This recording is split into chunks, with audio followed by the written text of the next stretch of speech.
तन्मिलितं येन तस्मै श्रीगुरुवे नमः। Shri Chaitanya Manobishtam Sthapitam Yena Bhutale Swayam Rupa Gadamayam Dadati Swabhadantikam. He Krishna Karna Sindhu Deen Bandhu Jagatpate Gopesha Tika Kanta Radha Kanta Namastite. Sapta Kanchan Gaurangi Radhe Vrindavaneshwari Vishvanuste Devi Pranamami Hari Priye.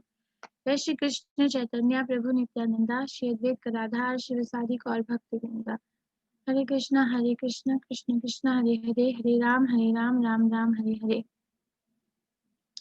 Welcome everyone, chapter 15 today. Let's go over it. It's a very famous chapter. And we had Purushottam month also. Am I audible everyone, my co-host? Yes, Mataji. Thank you. Yes, Mataji. Thank you. So it's a very famous chapter, Purushottam Yoga, the yoga of the Supreme. Let's pay our obeisances to Shri Radha Govinda for giving us the intelligence to understand their mercy. They're so beautiful. This is what we did yesterday, chapter 14. 3 modes of material nature, Gunatraya Yoga, the 3 modes. Conditioning of modes, how does goodness, passion and ignorance bind the living entity to this material world, was described in verse 1 to 9. Then characteristics or symptoms of each person in what mode is more prominent in them. And action, what do they do, and what happens when someone dies in a particular mode, was described in verse 10 to 18. And then Krishna describes how to transcend the modes, 19 to 27. Today we are going to talk about becoming detached from the material world. Yesterday he said, Krishna basically explained to us how a living entity is entangled in the material world. Today he's gonna give a comparison of the material world to an upside down tree, banyan tree, and also will give us more information about the real world, which is the spiritual world, and how to extricate oneself from this material world. So becoming detached from the material world is discussed in 1 to 5th verse. Then transmigration of the soul is again described in verse 6 to 11. Then Krishna is the maintainer is described in verse 12 to 15. And then summary of Vedanta Sutra, 16 to 20. Okay, Shri Bhagavanu Vacha, Urdhva Moolam Adho Shakham, Ashwatham Prahuravyayam, Chandam Siyasya Parnani, Yastam Vedasa Vedavid, Ashwatham Prahuravyayam, Ashwatha. So Krishna says, Urdhva Moolam Adho Shakham, this world is like a tree which is upside down. Urdhva Moolam, upside down. Generally, a tree has the roots down and the branches and leaves up. But here he's saying this tree is root up and branches down. Now, we don't have an experience of such a tree, but we do. If there is a tree on a bank of a river and the river is very still, the reflection of the tree is upside down. Up the topmost branches appear the lowest, right? Like that, this particular world, material world, is a reflection of spiritual world. So it's upside down. Ashwatha. Swa means and tham means which will stay. So means not.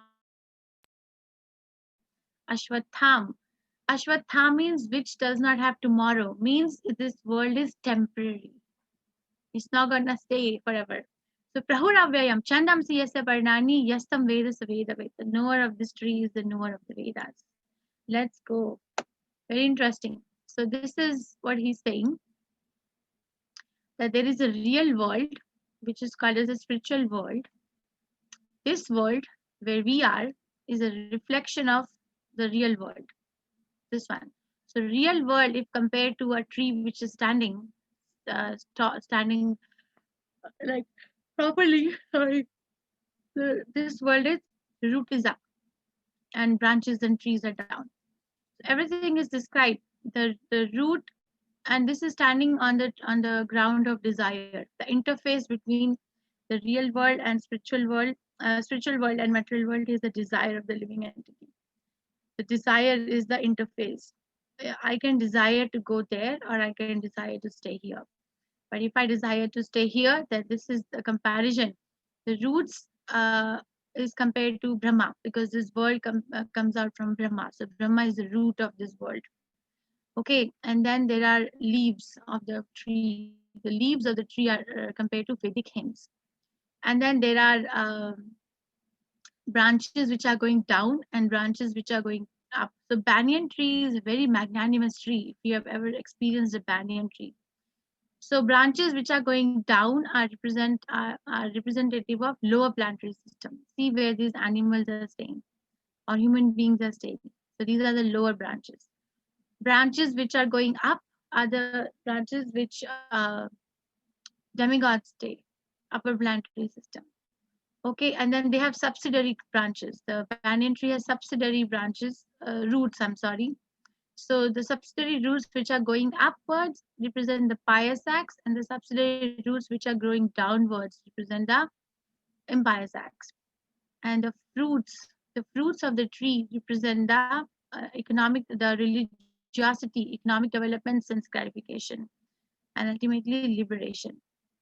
Okay, and the leaves represent Vedic hymns. I think I said that. So the twigs represent sense objects. Like that, this tree is very complicated. What a soul is doing is just jumping from one branch to another branch, which is transmigration, going from one planet to another planet. Sometimes becoming an animal, sometimes becoming a human being, and sometimes going up and becoming a demigod. But a person has to develop detachment to this whole idea of this tree and cut this tree with a weapon of knowledge. But, so this is what this devotee is doing, cutting this tree with a weapon of knowledge. Is not interested. Let's say that somebody, I'll ask this question to all of you. Let's say somebody goes to on vacation to a hotel, okay, and they check into hotel. Now they go in a hotel and they start painting the walls of their rooms. They start changing the fittings of the bathroom. They start taking out down the paintings from the walls and start putting their family pictures on the wall on a hotel room. Is it an intelligent act? Tell me. Is it an intelligent act? You can raise your hand. Very quickly raise hand. Yes, Gayatri Mataji. Is it an intelligent act? No, Mataji, it's not. Why not? Because that does not belong to them. That's the reason. Okay, thank you, Mataji. Yes, Swati Mataji. Thank you so much, Mataji. Yes, Swati. No, Thank no, Mataji, because it doesn't belong to the person who is come to stay there. Okay, thank you, Mataji. One more person. Ramani Sharvir Mataji. Yes, Mataji, what do you think?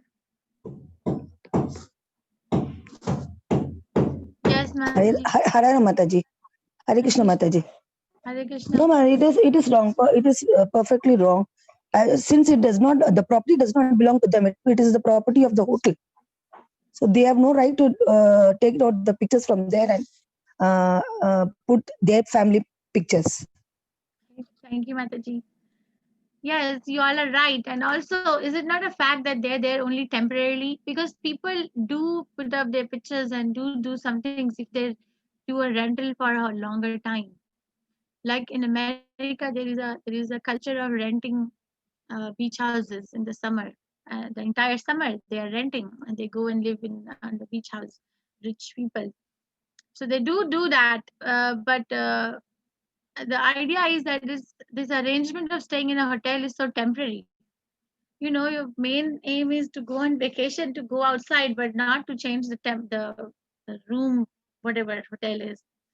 So like that, a living entity is very, very busy in making this world, which is a temporary place for the soul, very, very comfortable.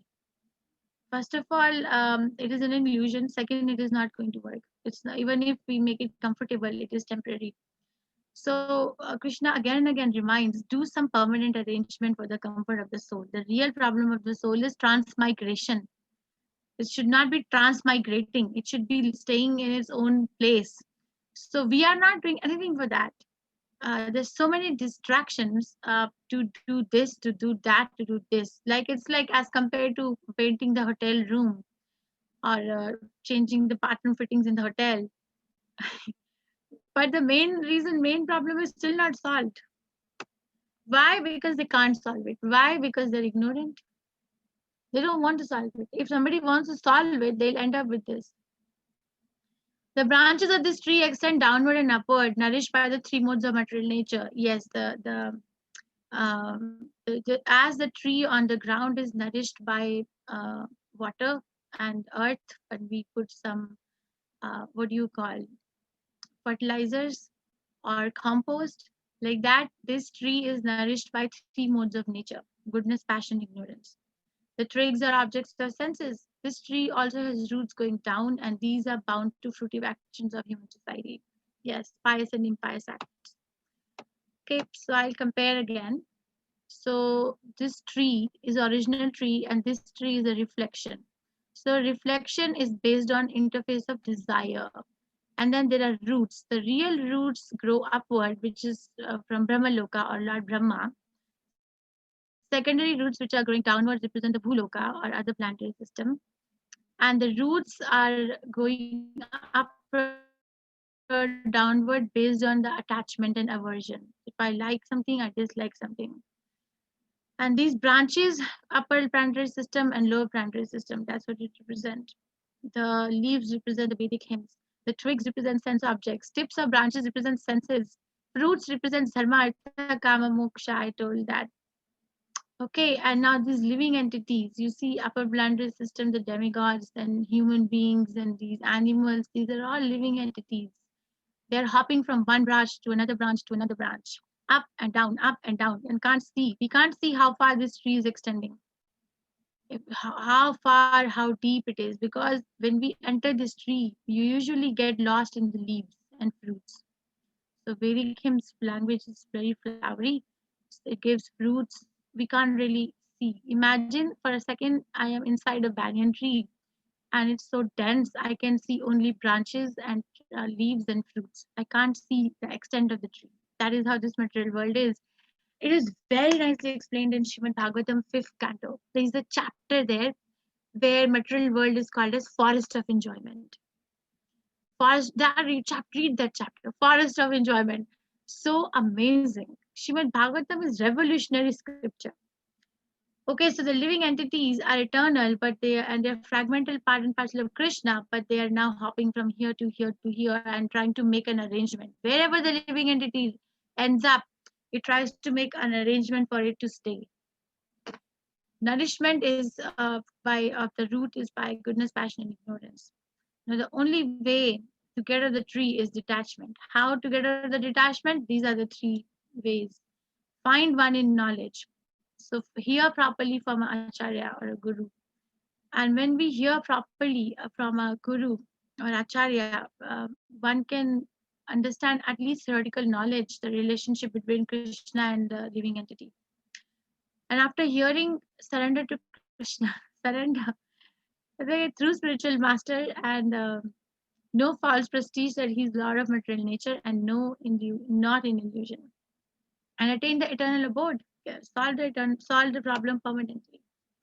Okay, the real form of this tree cannot be perceived in this world. No one can understand where it ends, where it begins, or where its foundation is. But with determination, one must cut down this tree with a weapon of detachment. So doing, one must seek that place from which having once gone, one never returns, and they surrender to that Supreme Personality of Godhead, from whom everything has begun, and in whom everything is abiding since time immemorial. So we have to, the problem is ours, so the solution we have to make an effort to solve the solution. We can't say that Krishna, I will just sit with my leg on leg and I will just relax and you solve my problem. Krishna is solving the problem. But we still have to catch, Bhaktivedanta Prabhupada. Srila Prabhupada's guru used to give this example. Like says somebody has fallen into a deep well and he's crying, "Get me out, get me out." Now somebody else throws a rope inside the well. "Here, you capture this rope and I'll get you out." But the person who's in the well says, "No, I'm not going to capture the rope. I'm not going to catch." We can't say that. We have to catch the rope. One has to catch the rope. Okay. So now Krishna will start giving information about the spiritual world. He gave a glimpse about what this world is. And now he's going to say what spiritual world is. Vibha, you want to chant?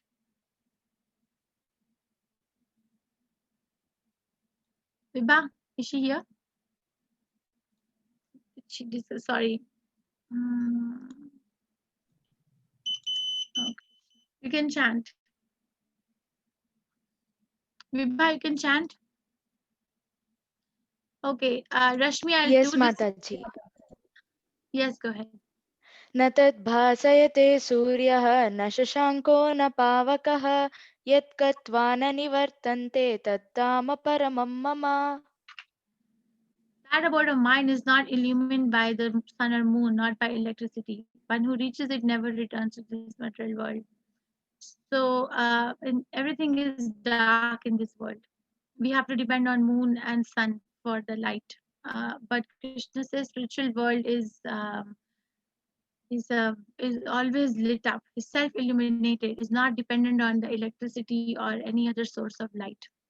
So one who reaches that world never comes back again, attains to the eternal life. Rashmi, you let me know whenever you're ready to take over. I need to return a page. Mam evansha jiva loke jiva bhuta sanatanaha manashashtendriyani prakriti sthani karshati. The living entities in this conditioned world are my eternal fragmental parts. Due to conditioned life, they are struggling very hard with the six senses, which include the mind. So the living entity in the conditioned world, Krishna says, are eternal. First of all, they're eternal, means that they don't have any date of birth, date of death, or duration of life. It's just there. The soul is like that, which is called a sat feature. And they are fragmental parts, means eternally they are fragmented. Eternally, we are a different part and parcel of Krishna, but different personality. He's himself saying, Mam Eva Ansha. Jiva Loke. Mam means my. Eva Ansha. My, these, Ansha, part and parcel. Who? Jiva, living entity. Jiva Bhuta Sanatana. And these living entities are my part and parcel. And they are eternally part and parcel. Not that in the conditioned world they have become part and parcel, and in spiritual world they are not part and parcel. Eternally they are part and parcel. And then they're struggling very hard with the six senses, which include the mind. Very, very hard. Krishna knows that this life is full of struggles.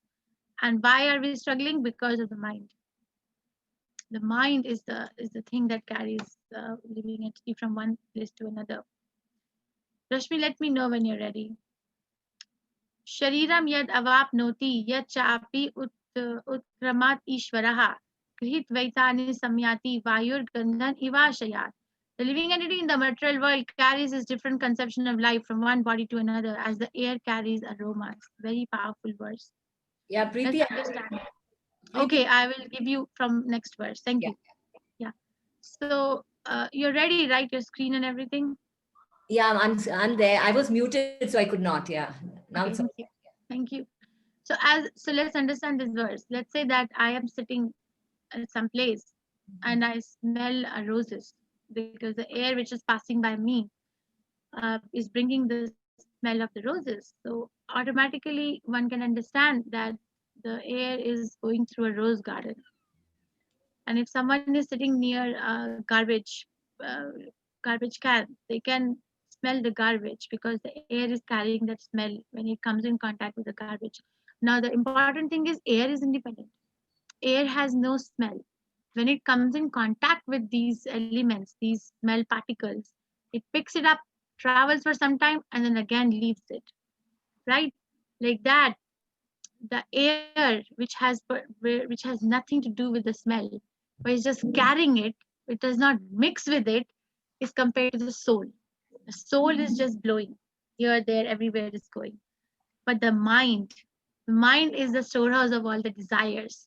So when the mind comes in contact, materially conditioned mind covers the soul, then it carries the soul from one part to another part to another part. So the whole yogic system is to regulate the mind and to purify the desires. The living entity in the material world carries its conceptions of life from one body to another as the air carries aromas. Okay, so we are carrying the concept of life. Means if a living entity is forced to enter the body of a dog, that living entity is very, very convinced that I am dog and my business is to bark. We cannot say that no, you're a soul, you have a different business. No, because the conditioning is so thick. Okay, but soul has nothing to do with it. And mind you, same mind, eternally the same mind. The mind does not change. That is why mind has so many desires, so many experiences. It's the same mind. It's not that when we get a new life, we have a new mind, or new body, we have a new mind. No. Same mind. We see some people who are born with so many talents that they master skills at young age. How come they are mastering skills at young age? Because they remember, the mind remembers the training from some lifetime. Okay. Okay, Rashmi, I'll go on changing the slides. Please take over. I'll come back after I return the page. Okay. Krishna. Yeah. The living entity, thus taking another gross body, obtains a certain type of ear, tongue, and nose and sense of touch, which are grouped about the mind. He thus enjoys particular set of sense objects. So it's very important, with whom we associate. Like the air traveling from a rose garden carries the flavor of the roses, or when it travels through a garbage, it carries the flavor of the garbage.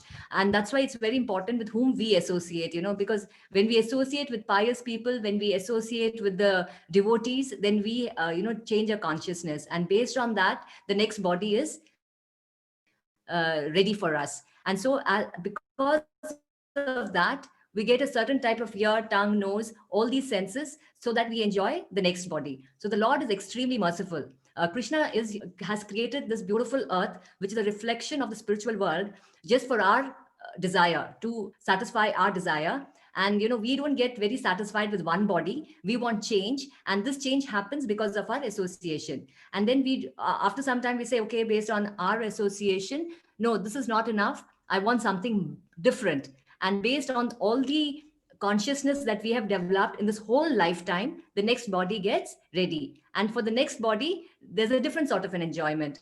The enjoyment of an animal is different from that of a snake, is different from that of a tree, is different from that of a human. So the Lord very mercifully gives different senses for our particular enjoyment. And we must have observed this.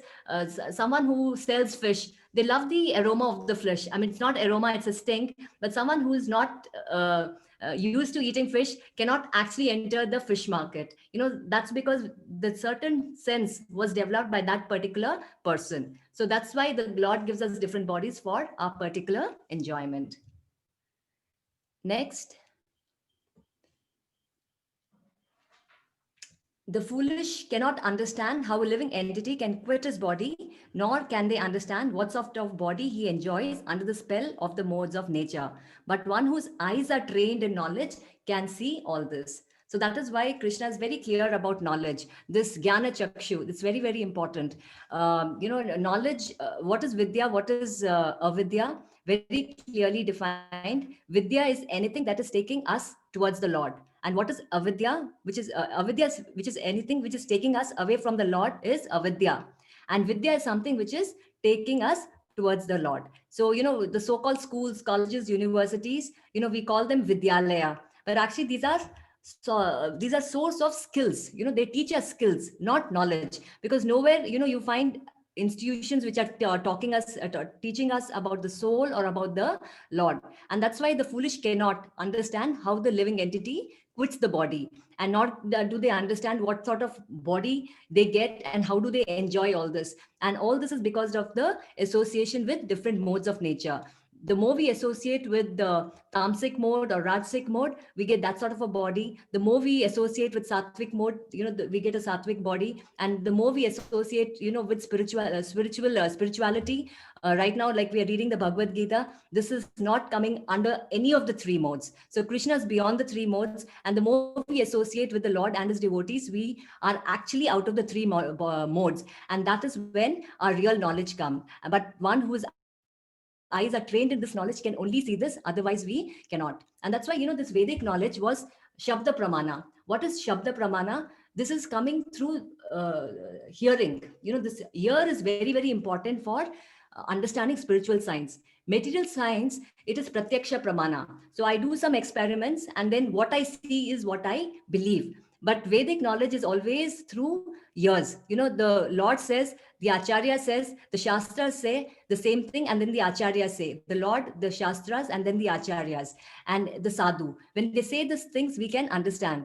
So we need not reinvent the wheel. So this is very important for us, to open these eyes of knowledge. And once we are trained in this knowledge, we can see things as it is and actually come out of this material world and cut this tree of illusion. Thank you, Rashmi. Rashmi, I'm going to request you in the middle again. They're going to page me again. All Thank right. you.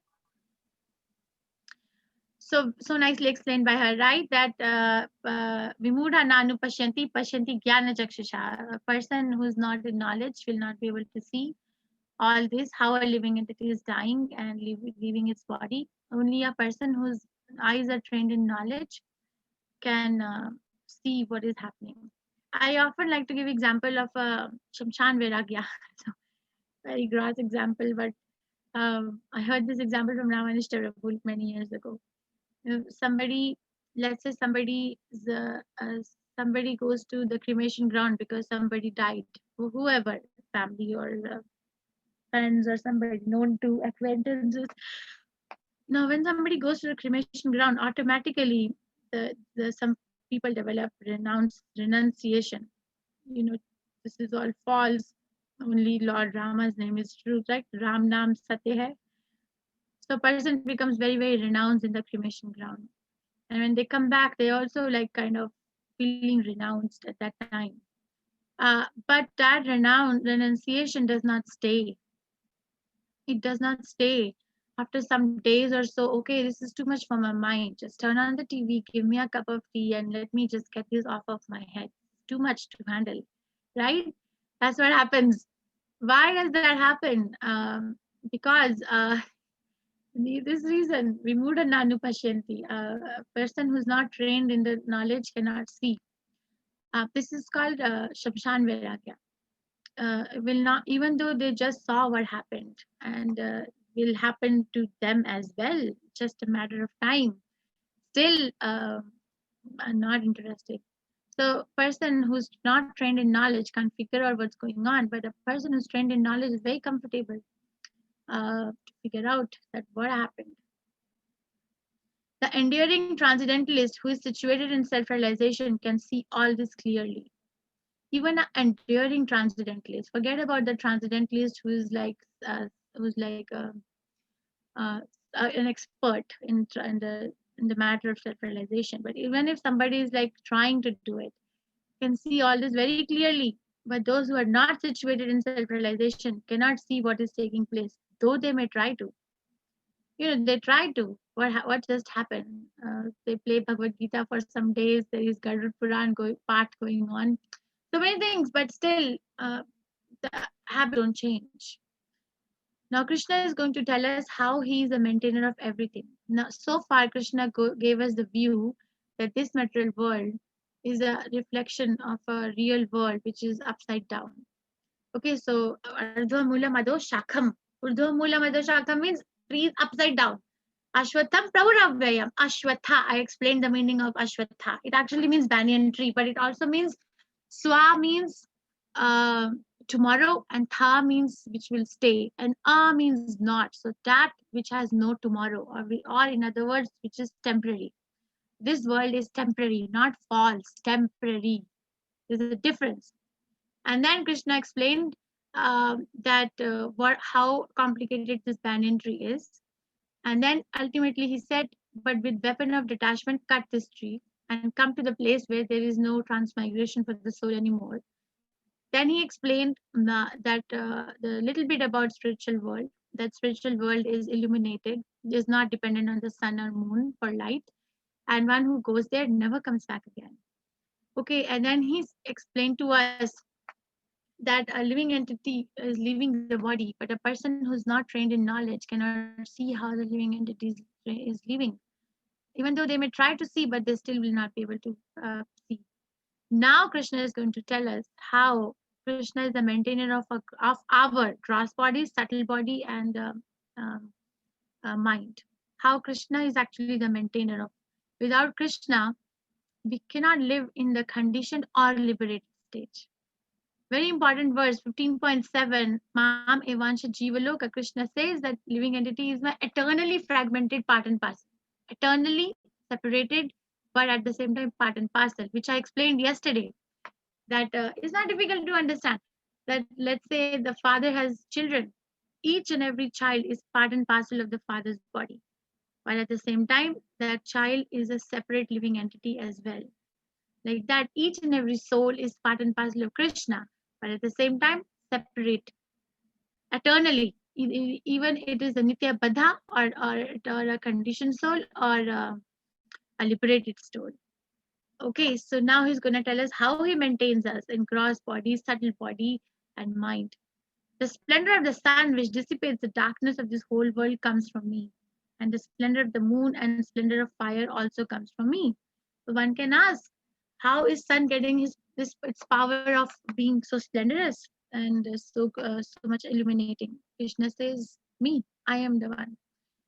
Kama vishya bhutani dharyayami ahamojasa pushnami chausadhi sarve samobhutva rasatmakaha. I enter into each planet, and by my energy they stay in orbit. I become the moon and thereby supply juice of life to all vegetables. So we see the planets are orbiting, not see, we hear the planets are orbiting. Yesterday was what, solar eclipse. So planets are orbiting around their axis, and there is some formula given by big scientists that this is the physical law and this is what it is. But Bhagavad Gita is simple, very simple. Krishna enters into each orbit and rotates the planet into their axis. And I become the moon and thereby supply juice of life to all vegetables. Prabhupada said someone can do research on this line. Some people wonder what is the use of moon. So do research from this verse of Bhagavad Gita. Pushnami chashadi sarva somo bhutva rasatmakaha. That the fruit of vegetables, the taste of vegetable, the taste of fruits is coming from the moon planet. Okay. Aham Vaishvanaro Bhutva Praninam Dehamashitaha Pranapana Samayukta Pachami Annam Chatur Vidham. I am the fire of digestion in everybody, and I am the air of life, outgoing and incoming, by which I digest the 4 kinds of food stuff. So we don't know what we eat. Not only Krishna is the source of the food and also supplies juice to the fruit or taste to the food or fruit or vegetables, but he also digests it for us. How? Because he says, I am the fire of digestion. We don't know how the food is getting digested. We come up with this enzyme, that enzyme, this chemical reaction. Okay, if there's a chemical reaction, then who is the one who's doing it? We don't have an experience in the lab. So many chemicals are kept in the bottles, right? So many chemicals are there. But unless and until a scientist or a person who enters the chemical lab and mixes 2 chemicals, there is no reaction. Like that, who is mixing these chemicals to cause a reaction? Who's generating this fire? Krishna says, I am. So he's maintaining our gross body that way. And he's also digesting the food by our breathing. Did you know that? We digest food by breathing, by which the 4 kinds of food stuff are digested. So what are the 4 kinds of food stuff? I think Sita Mataji is expert in it. Some food stuff which are chewed, which are licked, sucked, and what is the 4th one? Chewed, licked, sucked, Swallowed. and swallowed. Swallowed.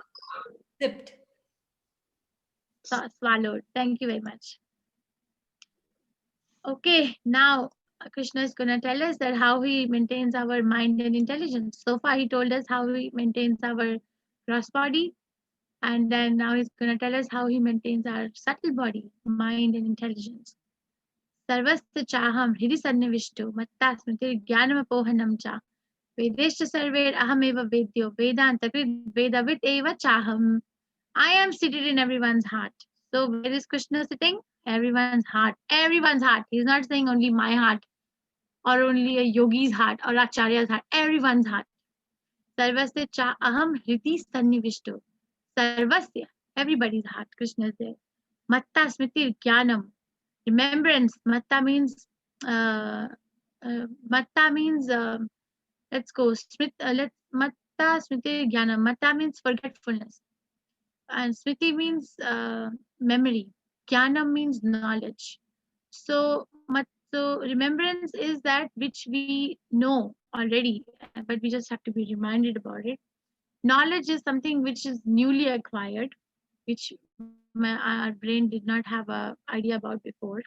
Forgetfulness is which I know, but I've forgotten now. Does not remember. Krishna says, I am the one doing it. From me comes remembrance, knowledge, and forgetfulness. By all the Vedas, I am to be known. Vedesha sarvir aham eva vedyo. The goal of the Vedas the goal of all Vedic knowledge is to know Krishna, to find out Krishna. Indeed, I am the compiler of the Vedas. Vedanta krit vedavit eva chaham. And I am the knower of the Vedas.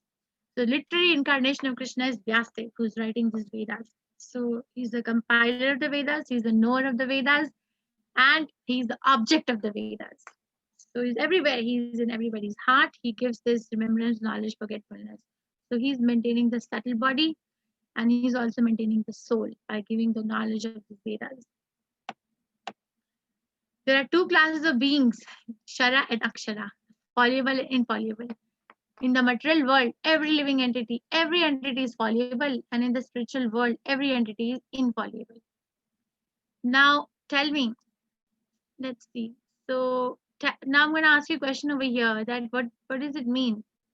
Two classes of beings, fallible, infallible. Material world, every entity is fallible. Spiritual world, every entity is infallible. We're in 15 chapters, so I do expect if someone can tell me what does it mean. In material world, every entity is fallible. What is the meaning of this word? Fallible and infallible. In what context is Krishna referring? Besides these two, there is the greatest living personality, the Lord himself, who has entered into these worlds and is maintaining them.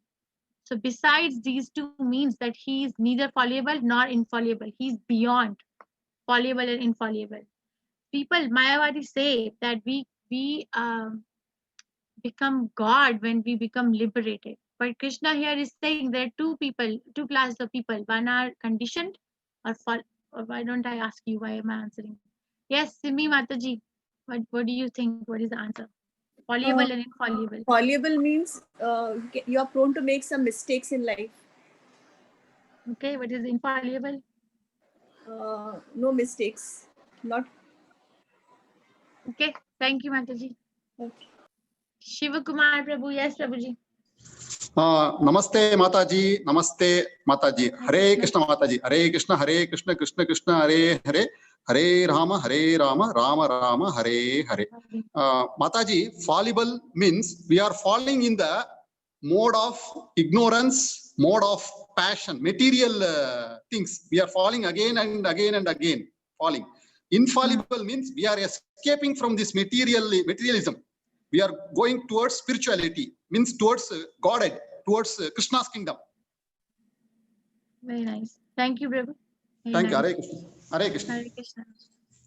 One more, Preeti Rathi Mataji. Yes, Mataji. Yes, what do you think is fallible I and was also infallible? saying the same thing, Mataji. Hare Krishna. Hare Krishna. I was also saying yes. Who is above one who's chained with the three bonds, and one who is above the three bonds. Thank you very much. Yes, so material world, so eternally conditioned, fallible. We cannot do anything. Even if I want to, well, we can do, but we cannot the problem of birth, death, old age, and disease is eternally binding here. Okay, so that's fallible. Spiritual world, there is no such problem of birth, death, old age, and disease. So it is infallible. They are eternally situated in the in the concept that I am part and parcel of Krishna, and my duty is to serve Krishna. That is why they are infallible. They don't fall down from their constitutional position as being part and parcel of Krishna. But the living entity in the material world forgets this. That is why it's called fallible. But Krishna says, I am beyond fallible and infallible. Means he is the maintainer of both conditioned and liberated souls. So he's beyond. He's called Adhokshaja. This is Kshara and Akshara. So fallible is Shara and infallible is Akshara. But Krishna says, besides these two, there is the greatest living personality, the Lord himself, which is called Adhokshaja, which is the third element of Adhokshaja. So Krishna is not under the liberated living entities or conditioned living entities. He's beyond both of them because he's a maintainer of both, who has entered into these world and is maintaining them, both spiritual world and material world. That is Krishna's position. Now, yasmat sharam atito aham aksharaadapi chottamaha ato asmi loke vedecha pratitaha purushottamaha. Because I am transcendental beyond both fallible and infallible. See, I am transcendental beyond both fallible and infallible. And because I am the greatest, I am celebrated both in the world and in the Vedas as that supreme person. That is why this chapter is called Purushottam Yoga, the most supreme being. Krishna is celebrated. Krishna is an object of attraction and it is natural. It is natural. Like as much as a small child, the mother, there is an attachment for the mother in a small baby. Naturally, the mother's arms are very comforting to a baby. Like that, naturally for the soul, Krishna is nurturing. Naturally, we don't have to work for that. But because we have forgotten it, so we have to revive our memory. Okay.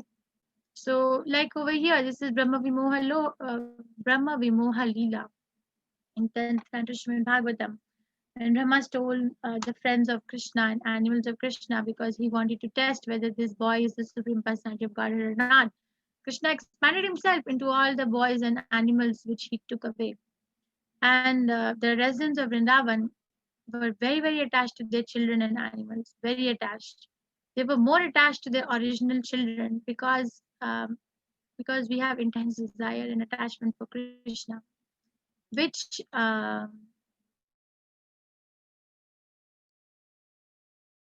we have forgotten now. All these, exalted devotees, Lord Shiva, Lord Brahma, Lord Indra. Interestingly, they don't have a question that Krishna is the supreme personality of Godhead. But but about them, not like what they are talking, what Lord Shiva is saying. He's saying nothing other than glorification of Krishna. Brahma wrote Brahma Samhita.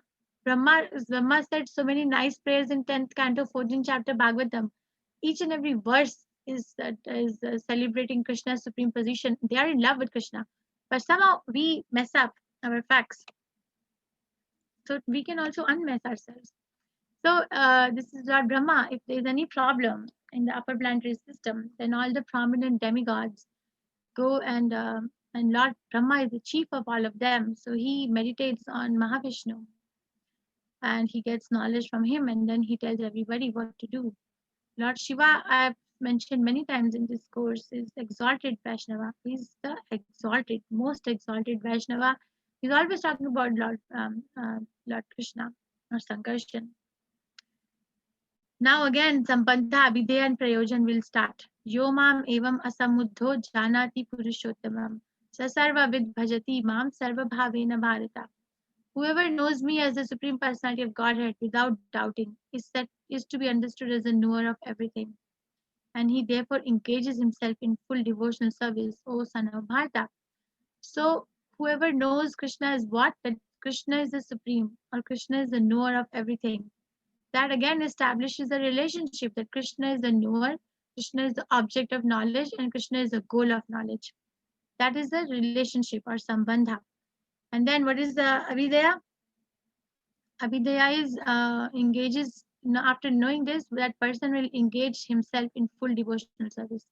Abhidheya, as I explained in 10th chapter, is activity in that relation. What is the activity? That this person who has understood Krishna to be supreme is very busy in engaging himself in devotional service to Krishna. What is the prayojan? This is the prayojan or goal of this. This is the most confidential part of the Vedic scriptures, O sinless one, and it is disclosed now by me. Whoever understands this will become wise and his endeavors will know perfection. So this is the prayojan, that we become wise and we become ready to go back home.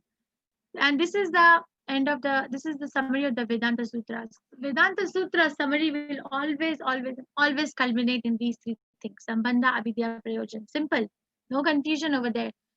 Sambandha, Krishna is the supreme personality of Godhead and I am part and parcel of Krishna.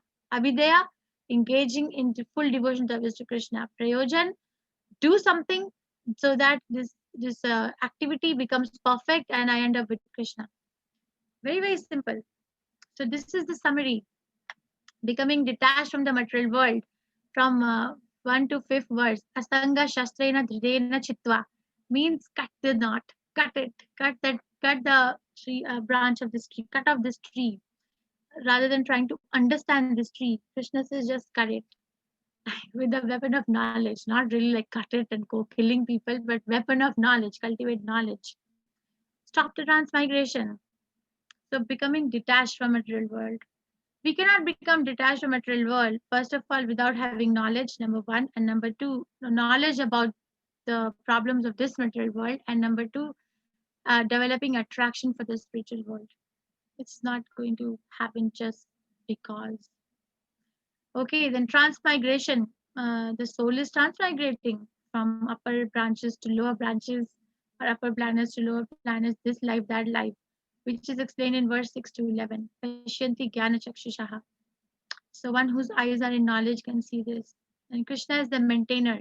Krishna maintains gross body, subtle body, and the soul.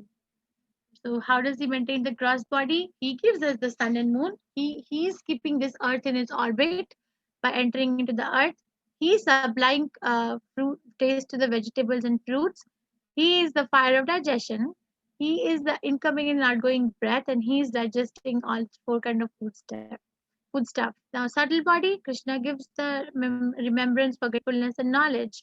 And soul, Krishna is maintaining the Kshara and Akshara, is maintaining the infallible living entities as well in the spiritual world. Summary of the Vedanta Sutras is Sambandha, Abhidya, Prayojan. Krishna is maintaining the soul by giving us the Vedic knowledge also, and at the same time saying, Vedeshta Sarve Ahameva Vedyo. I am the knower of the Vedas, I am the compiler of the Vedas, and I am the object of knowledge in all the Vedas. Everything. Summary of the Vedanta Sutra, 16 to 28th verse. Iti Guhya Tamam Shastra. What is Sambandha? What is Avidya? What is Prayojan? Very, very confidential knowledge. Small chapter. My request is to please read this chapter. Today I will share the links for all of you to join our forthcoming, if you want to go more detail and study. And we will announce the curriculum for the new batch for detailed Bhagavad Gita class tomorrow. Rashmi, Kalavati Mataji and Sita Mataji, can you all take care of the questions? I need to return this page. Yes, Mataji. Thank you. So you all can raise your hands. You can unmute them, right? All the co-hosts? Yeah, yes, Mataji. Okay, thank you. You can all raise your hands and they're wonderful devotees and they'll answer if you have a question. Hi, Krishna.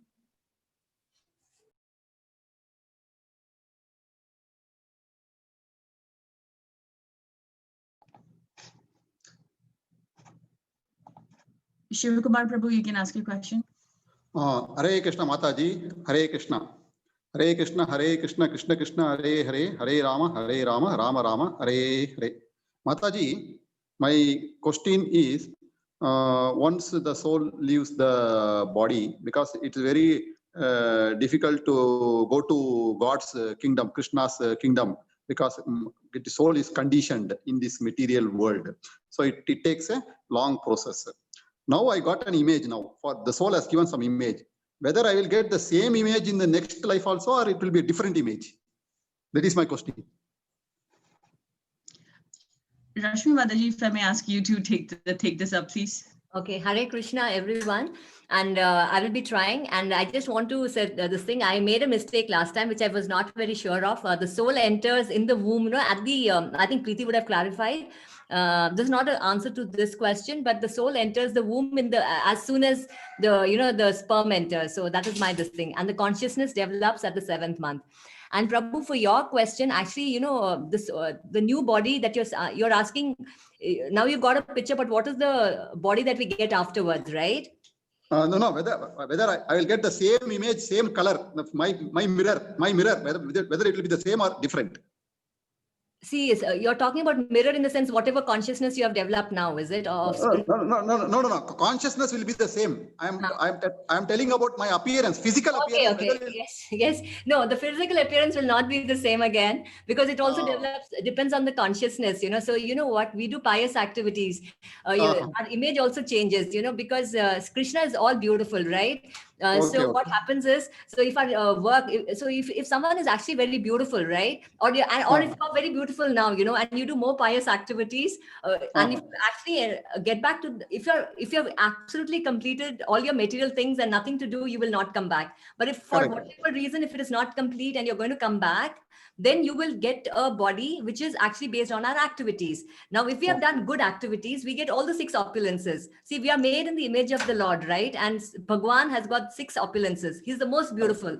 So if our activities are pious, then we will have an image which is similar to Krishna. What is beautiful? Anything that is similar to Krishna. So if you have done something which is much more beyond what you have done for this body, you'll definitely get a body which will be more beautiful. But then if your activities are not as good as what you have done in this body, you will get something, you know, lesser. Or if it is just the same, then maybe the same image. But the image usually will not be the same. It depends on the activities. So, you know, if we do pious activities, we will get that. And if we do really spiritual activities, we get the image of the Lord. We actually, when we go to Goloka, we have the same transcendental body, which is actually like that of the Lord, you know, so we get that image. Correct. Hare Krishna Mataji, Hare Krishna. Basically, to conclude means what I am trying to conclude is, so we are in the cycle of repeated cycle of births and death. To escape this, we have to keep on doing pious activities. We should keep on doing Krishna services, chanting Krishna mantra and everything. So what I am trying to conclude for me is, basically we are upgrading our soul. Each and every time we are upgrading the soul. We are upgrading the consciousness, and the aim is to go back, not to do with pious activities, spiritual activities, because pious also we get bound. Spiritual activities which are, you know, for the sake of the Lord, then we go back. Otherwise, pious and impious, you know, it is like, you know, coming back to this whole material world. Huh? Okay, Mataji, you have explained very beautifully and wonderfully. I understood. But again, one more question. Just now it came in my mind. Now we are escaping from the material world. That means we have done a lot of good activities, pious activities. Okay. So now the soul is eligible to go for spiritual kingdom. Okay. Now the soul goes to the spiritual kingdom and does the service to the Lord Krishna by chanting or something. Now again, what I am asking is, once this soul, after enjoying that spiritual kingdom fully, again it will be pushed to the earth kingdom, or it will be there only? It will be there, because once you are there, why would you want to come back? You know, you are there. No, why I'm asking, because I have enjoyed the fruit. Now the fruit is over. So Krishna will push you down again now to the Bhuloka, earth. There is no time. Preeti is there, yes. Prabhu, I'm sorry if I confused you. Your concept is a little bit jumble bumble. Okay. So the going to Krishna does not depend on a pious or impious activity. Okay. Going to Krishna depends on devotional activity, which is beyond the sphere of pious or impious. That is why he says Kshara Akshara, because Krishna is Adhokshaja. We have to understand the Shastras properly. Okay. Adhokshaja means which is beyond the realm of pious or impious. So that is why only devotional activity can lead one to Krishna's place and not pious or impious. Somebody does pious activity, goes to heavenly planets. Somebody does impious activities, goes to hellish planet. Somebody does devotional activity, goes to Krishna's planet. We have to be clear with that. Number 2 was whether one falls down or does not fall down. Krishna already told it. He declared that whoever comes to Krishna's abode, they are so. Tell me if somebody is living in a hut, okay, and then they get a chance to live in a palace. They become very rich, and they now are living a very luxurious life, comfortable life in a palace. When they were living in hut, they had no guarantee of food security or shelter security, clothing security. But now this person is living in a palace. Will that person want to come back to hut? No. So like that, when we go to Krishna, why will we want to come back here? We are already having so much fun over there, and it is not a fruit. It is not a fruit that you eat and it is over and you throw it. No. Krishna's place is Anandam Buddhi Vardhanam. You have to hear Prabhu. Why this question came to me is because I heard in some discourses in TTD channel, Tirumala Tirupati Devasthanam channel. So when discourse came, they said the soul will be enjoying in the spiritual kingdom. Once that enjoyment is over, the Lord will send again to the earth to do some other project. No, half knowledge is a dangerous thing. Okay. So the big confidential devotees come to the material world to liberate the living entities. Like Acharyas. Like the Acharyas, Ramanujacharya, Correct. Chaitanya Mahaprabhu, even Prabhupada. They come to this world not to enjoy the fruits, but to take us back, remind us. Come on. It's like Prabhupada gives example. There was a very rich father and the son has become a hippie. The father, it's paining to the heart of the father. Now the son has become a hippie. I'm such a rich father. I can maintain my child so nicely. Why is he sleeping on the road? Why is he becoming a hippie? So the father sends reminders to the son. Please come back. You have this thing waiting. Like that, the living entities who come from the spiritual world to this living entities are only acharyas to reclaim us. We are people like me. If I happen to go back, I am not coming back. I am 100% sure. Hare Krishna. Hare Krishna. Hare Krishna, Mata. Hare Krishna. Hare Krishna. Thank you so much. Mataji, the next one was Purnima Mataji. She's unmuted. Hare Krishna, Mataji. My question is, there was one statement which said Krishna is the maintainer. Can you repeat? Can you explain that again for me, please? Krishna is the maintainer of the gross body, the subtle body, and the soul. That's what it is. Right? This is what it starts from 12th verse. Mataji, which verse you didn't understand, or you just wanted to give you a general idea again? The slide, the last slide had one sentence saying Krishna is the maintainer. So I was just trying to understand that. This one? Your last slide. You just now opened the last slide. I think it was the 22nd slide. No, the last slide where you had the summary. Oh, the summary. This one, Krishna. This one. Yes. Here you say Krishna as maintainer. So I was Yes. just trying to understand that. Yes, so it is in verse 12 to 15. So that's what. So here Krishna says that I am the maintainer and you are maintained. So Krishna says, I am the one who's becoming the splendor of the sun and splendor of the moon. Okay. And I'm giving the splendor to the fire. So I am maintaining these planets. And then he maintains our gross body by giving us a place to stay. Like he's maintaining the earth planet. By his power, all the planets are staying in their orbit.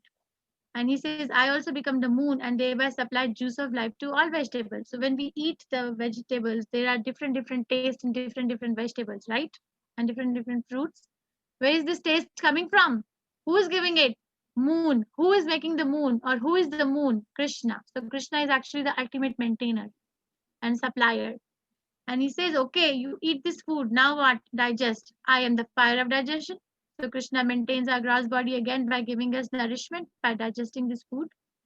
And also the incoming and outgoing breath, which helps in digesting all kinds of foodstuffs. So this is how he's maintaining the gross body, number 1. Number 2, he's maintaining our subtle body. Subtle body is made of mind, intelligence, false ego. So he's maintaining our mind and intelligence by giving us this remembrance, forgetfulness, and knowledge. And he's maintaining the soul by giving us the Vedic knowledge. So that is how he's maintaining the gross body, subtle body, and the soul. Did you get some glimpse? Yes, Mataji. Thank you so much. Okay. Hare Krishna. Rama Sheshu Prabhu. Mataji. Mataji, Hare Krishna Mataji. Hare Krishna. In 15.8, Mataji, you had said the soul carries the same mind. I didn't understand that. Tell me Once what we you die, understood. you said, see, when we die, the soul goes away from a body and it takes another form, goes into another body. You said it carries the same mind. That means it's going to carry, suppose I die, my mind also is going to go along with the soul? Yes, that is because we have. Okay, go ahead. Because my thought processes and my qualities and my skills and whatever it is, they also go along? Well, Krishna will decide what we remember and what we forget. I don't know how much will go along. And it's good we don't remember because there's so many problems in this life. Or imagine if I have a loan to be paid in my last life and I remember, now what? Oh. So it's better, Krishna will decide what we remember, what we forget.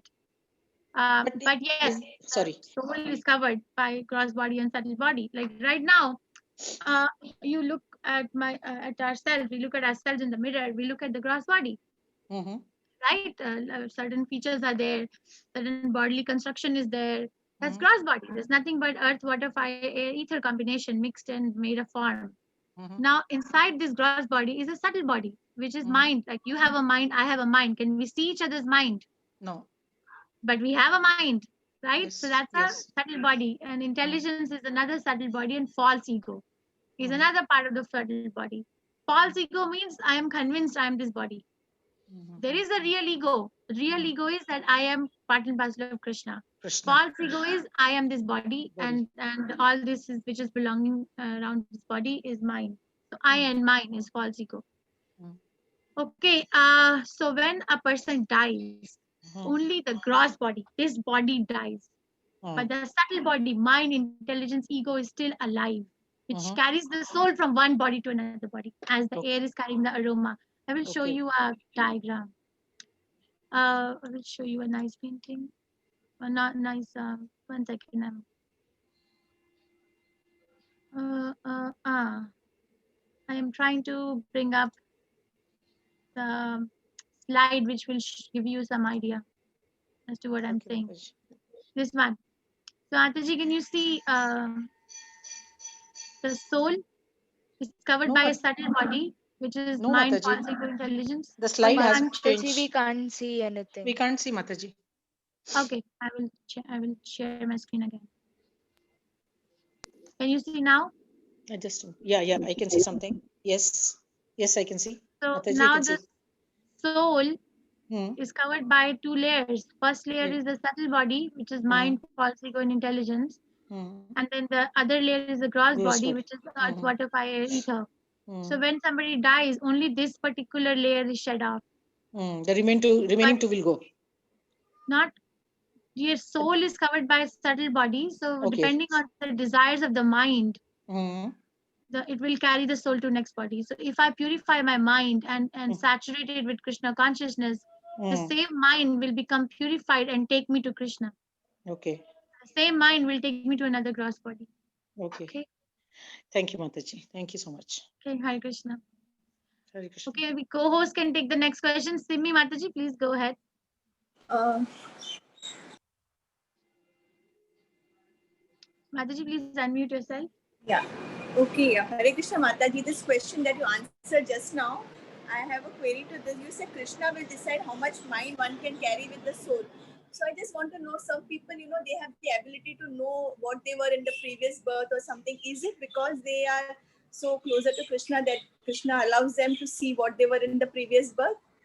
There are some people who say that we know what we were in the previous birth, or they get some conscious. Well, one thing is, it's not that how much mind one will carry. One will carry the 100% of the mind, but how much memory of No, one. memory, yeah, right. That Okay. So, Mataji, the same thing can be a curse and the same thing can be a benediction. You know, the human, depending on how we use it, the same thing can be so if somebody remembers their past life, it can be a full of problem. Because if there was no Krishna in the past life, what is the big deal in remembering about it? What is the big deal? You know, okay, there is the story in 6th canto Srimad Bhagavatam of King Chitraketu. Chitraketu was a very pious king. He had one crore wives. Each of them was very beautiful. He was a very, very pious king, but all of them were barren. He had no children. So he was very sad about it. So he got benediction from Angira Rishi that he will have a son whose name will be Harshashoka. And he chose his eldest wife, Krita Duty, for begetting the son. So they performed the sacrifice and they got the son. And the name was Harshashoka, means this child will be a cause of lamentation and this child will be a cause of happiness for you guys. Okay, so Harshashoka came. Fir kya hua? The others, wives, started becoming very, very envious because the king was automatically attracted to the mother and the son, and he ignored the other wives. So the king, the other ladies became very envious. So one day they poisoned the child. They said, "Na rahega baans, na bajegi bansuri." Poisoned the child, no child, everybody is childless, everybody is equal level. So they killed the child. So the king is very, very morose. So Narad Muni and Angira Rishi come back and are very shocked to see king in that stage. So Narad Muni wants to give him the spiritual knowledge, but he's not ready. So he brings the soul back. Narad Muni brings the soul of the baby back, and the baby gets up. When the baby gets up at this time, then he's more alert, and he talks and he says, "Who brought me back? I was going to the lotus feet of my Lord. Who brought me back?" So Narad Muni tells that you have a duration of life which is left for you. You died untimely. You have a kingdom to enjoy, and look at your parents. They are so morose. Don't leave them yet. So the child asks a question. I have had parents in each and every life. When I was a snake, when I was a cabbage, I had parents. Which parents are you talking about? And he couldn't even remember which parents. So like that, I am trying to tell you, if somebody remembers a past life, but if there was no Krishna, what is the big deal about it? What is the big deal? right. But if somebody remembers a past life like Bharat Maharaj, where where he remembered that I got this life because I fell down at this stage of bhakti, then that is a growth. Otherwise, what is there? Nothing. Okay. A problem, more problem. I think it's a curse. Yes. Okay, Mataji. Thank you. Okay, Hare Krishna. Okay, we can read questions from the chat. Vibha, Yes, Mataji. Few questions are there. The first one is from Nidhi Mataji. Do all matter contain consciousness? yes, any of the co-hosts can answer. Yes, easy. Just who would like to answer? All matter contains consciousness. Yes, but there are different degrees of consciousness. A stone is a tree, for example. If somebody cuts the tree down, the tree is not going to shout and say, "Oh, you're cutting me down, you're cutting me down." The tree will tolerate because the consciousness um, is not expressed 100%. We discussed this in 13th chapter, verse number 5. Annamaya, Pranamaya, Jnanamaya, Vijnanamaya, Anandmaya Kosha. Yes, everything has consciousness, but the degree of expression of the consciousness is different. In material world, in spiritual world, everything is chit, everything is potent, everything is living. Even the Prabhupada says, let's say that there is a honeybee which is around Krishna's garland in the neck. I don't think we can understand this at this stage, but I'll just say, now the honeybee is thinking, tomorrow I will become a flower in the neck of the Krishna, neck of Krishna. and become one of the flowers in his garland. So it happens, can transform. And then the same bee is thinking that tomorrow I will become a mango fruit. So happens. So I'll serve Krishna like that. Very, very dynamic stage of service. But for us, let's say a stone is fixed as being a stone. There is consciousness everywhere, according to the Shastras. Can I ask a question? Yes, Prabhu, go ahead. Sure. Number one is that how do I access this thing, Srimad Bhagavatam online? Is there any online Srimad Bhagavatam text available? Okay, and what is the other question? Is there going to be a course on Srimad Bhagavatam, which you are talking about weekend courses or something? Yesterday you were talking something about it.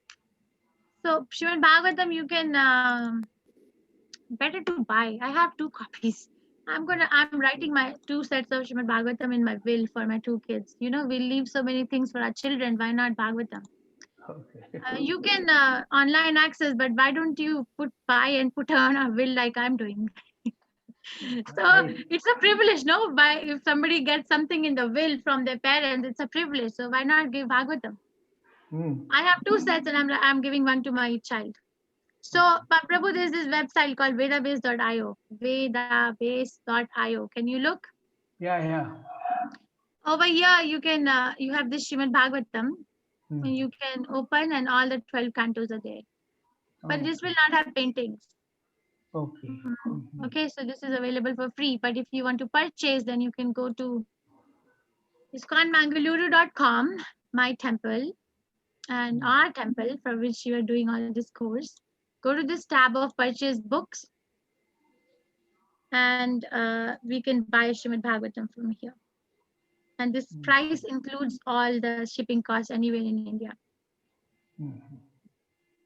Okay. Number 2 is a course of Srimad Bhagavatam. Daily we are sharing links for temple classes. Every day we are sharing temple links. 8 a.m. every morning temple has Srimad Bhagavatam class. Everybody can join. Please feel free to join every morning, all of you, Srimad Bhagavatam sessions. Navanisha Prabhu or Sridhar Prabhu gives the class. I am a proxy teacher. When they are not available, I go. So I don't have a schedule. I don't give regular Bhagavatam class there. The temple people give. And number 3 is a detailed Bhagavad Gita class. There's a detailed Bhagavad Gita class, not Bhagavatam class. I will share the links and you can join the group at the end of today's session. At some point today, I'll share. Okay? Thank you. Okay. Hare Krishna. Vibha. Yes, Mataji. One more question is from Archana Kemka Mataji. Desires is the bridge between spiritual and material world, but Maya also has been created by Krishna. So how to keep oneself from falling into this trap? Very good question. Yes, Sita Mataji, what will you answer, please? Put me in a tough spot. Like my understanding, Mataji, is yes, it is created, but Krishna gives us the desire to choose whether we go, go through the spiritual devotion, through devotional service, reach Yoga Maya, or through our desires fall into the trap of Mahamaya. So Krishna gives us the independence to choose which one to do, and what our heart truly desires is what we end up, whether we reach Krishna or whether we reach the material, we fall under the material desires. Yes, thank you so much. So our independence lies in choosing what I desire. I have an independence whether I want to sit down and watch a movie and drink wine, or I have an independence to open Srimad Bhagavatam and read and pick up my chanting beads and chant Hare Krishna. So we have to recognize our desires in human form of life. I am not an animal. I'm not a tree that I have no independence to execute my desires. So there's a saying, right? Man is an architect of its own destiny. So now become an architect of your destiny and desire properly. That is the whole verdict of Bhagavad Gita. Who asked this question? Who asked this question? Mataji. Hare Krishna, Mataji. Archana here. Oh, Yes, you Mataji, now I could understand. Thank you. Mataji, one more question to you. Mataji, Yes, from a long time we've been hearing in Gita that they say in Hindi, Jeete ji mar jao, Jeete ji mar jao. So what is that, Mataji? मैंने तो ये नहीं पढ़ा भगवद गीता में, कहाँ लिखा है नहीं जीते जी सुना मर है, जाओ? नहीं माताजी पढ़ा नहीं, मैंने गीता पढ़ा ही नहीं आज तक, सुना है बहुत लोगों से, बड़े लोगों से भी. Whenever there is a problem, you know, like especially in our Marwadi families, they say Jeete ji mar jao. What is that? Mataji, that sounds more like a lamentation than a Bhagavad Gita verse. Bhagavad Gita doesn't have any of these verses that die while living. There is actually what it really means to me. I don't have a reference from Shastras. I have a reference from other thing which I'll tell you in a minute. Yes, Mataji, please. But Jeete ji mar jao means that something which has not been fulfilled. Oh, my whole life was supposed to be based on fulfillment of this particular desire or this particular person. Now that desire is not fulfilled or that person is absent, then what is the use of my life? So even though I'm living, but I am living mechanically, that sounds more like a lamentation than did you understand what I'm saying? Where are you, Archana Mataji? You can unmute yourself, Mataji. Yes, Mataji, I think you are saying that suppose we wanted something all your life, and at the end of it, you realize you're not getting it for whatever reason, then instead of lamenting or, you know, just crying and cribbing about it, you get over it, right? With knowledge. That's what I'm saying. I'm just trying to do reference to context. That's what you are maybe assessing. That's fine. But I am saying the verse that you said or whatever line you said, to me it sounds like, and somebody can second it from my admins what it sounds to you. First of all, I don't have a reference of Shastras about it. Not that I am the Vedanta Krit Vedavit. I am not a Vedanta Krit, not the knower of the Vedas. But so far, whatever I have heard, I don't have a reference of this line anywhere. It sounds more like a lamentation, a material, somebody is morosing a loss of something. But what Krishna consciousness is about is I'm going to tell you yes, now. Yes, Mataji, that I want to know. So Krishna consciousness is die before dying. Marne se pehle mar jao. Yes, Mataji, that only. No, but you said Jeete ji mar jao. Yes, ma'am. No, Mataji, what? Yes, marne se pehle mar jao. Sorry, Mataji. What it means is die before dying. Die before dying means get rid of the unwanted desires and desire properly. There was a big sannyasi in ISKCON, Srila Prabhupada's disciple, Bhaktivedanta Maharaj. Bhaktivedanta Maharaj was a very exalted sannyasi. Prabhupada initiated him. He was African American. So he was diagnosed with malignant melanoma, a severe form of cancer, which he was given few months to live. So in that time, he wrote this book called Die Before Dying. Die Before Dying, in that book, he explains that we have to prepare for death. And when we are preparing for death, ultimate death, there are so many things which we have to get rid of, so many desires and anarthas. And that is the meaning of the word die before dying. So that when I'm really, meeting the death, I am actually greeting it because it becomes a doorway to enter into spiritual world and I'm not lost again. Am I making sense or am I confusing you? No, ma'am. Now, yes, Mataji, now I could understand. It is so good. Yeah, the book is very good. I have the book. No, Mataji, what you just said, now that fear of death will never be there, I think. Because then you said death is actually a doorway to go to Krishna, if you are so arisen in Krishna consciousness, right? And with his mercy, definitely. Yes, correct. Prabhupada explains a cat. A cat has a rat in the mouth. So for that rat, what is a cat? For the rat, Mataji, you keep muting yourself. You're very humble. Please unmute. So a cat is holding a rat in the mouth. So for a rat, what does the cat represent? It's food. Death, right? Mardi. Yes. Now the same cat has a kitten in the mouth, her own child. What does that mouth for the kitten represent? There is security, Mataji, because that kitten is not scared. Nice. So the same mouth is representing death for somebody and protection for somebody. So like that, Prabhupada explains. This is Prabhupada's example. That Srila Prabhupada says that for a for a devotee, death is just an entrance to Krishna's planet. It's not. It represents security and safety, but for a non-devotee, it represents that rat in the mouth of a cat. Yes, Mataji. Okay. Hare Hare Krishna. Krishna, Mataji. Thank you. Thank you. Okay, Vibha, then maybe Kalavati Mataji, please take the next question.